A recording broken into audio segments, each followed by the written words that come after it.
Bismillah, Assalamualaikum warahmatullahi wabarakatuh. Pada kesempatan kali ini, saya akan menjelaskan tentang hukum nun sukun dan juga tanwin. Tapi sebelum kita masuk ke hukumnya, kita akan cari tahu apa itu nun sukun atau nun mati. Nun sukun atau nun mati adalah huruf nun yang tidak berharokat fathah, kasroh, ataupun dhammah. Nun sukun ini biasanya diberi tanda lingkaran di atasnya. Sedangkan tanwin adalah tanda harokat dua atau harokat ganda yang bunyinya mirip seperti nun mati. Biasanya tanwin terletak di akhir kalimat ataupun ayat. Oke, kita akan memasuki hukum pertama, yaitu idhar halqi. Jadi, idhar halqi secara bahasa, idhar halqi berarti jelas atau nampak. Sedangkan secara istilah, idhar halqi adalah cara pengucapan nun sukun atau tanwin yang sesuai dengan makhrajnya tanpa digunakan ketika bertemu dengan huruf halqiyah atau huruf yang berada di tenggorokan. Huruf idhar halqi yaitu alif, ha, kha, ain, ghain, dan ha. Untuk cara membaca idhar halqi yakni dengan cara melafalkan huruf nun sukun atau tanwin secara jelas dan terang atau tanpa dengung. Untuk contohnya, hasidin ida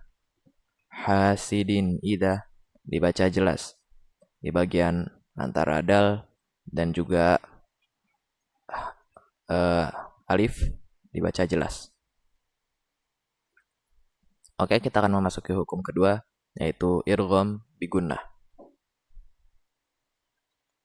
Secara bahasa, idgham berarti meleburkan atau memasukkan.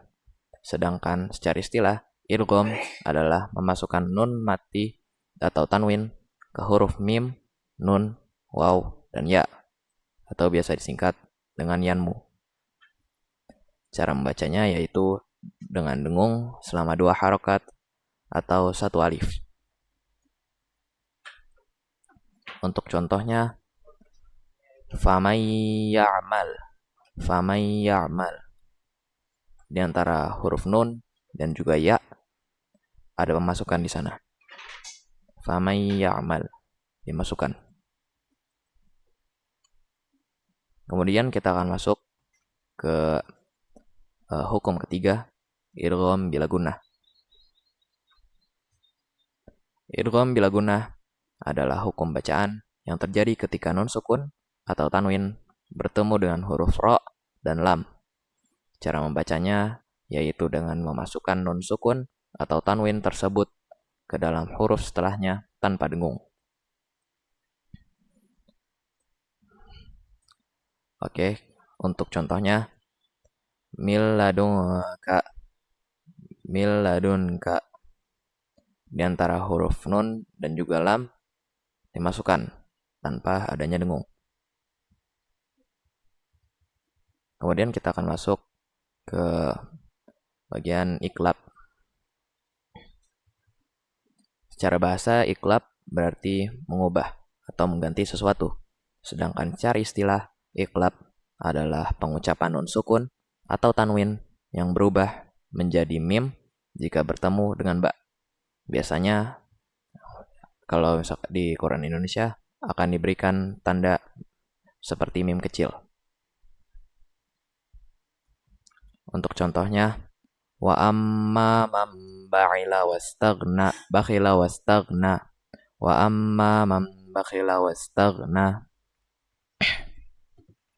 Di antara huruf nun dan juga ba bisa kita lihat di atas ada huruf mim kecil di sana dan dibaca menjadi mim.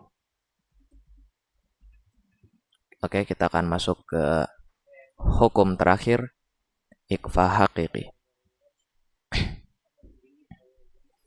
Secara bahasa, ikhfa artinya menutup atau tersembunyi.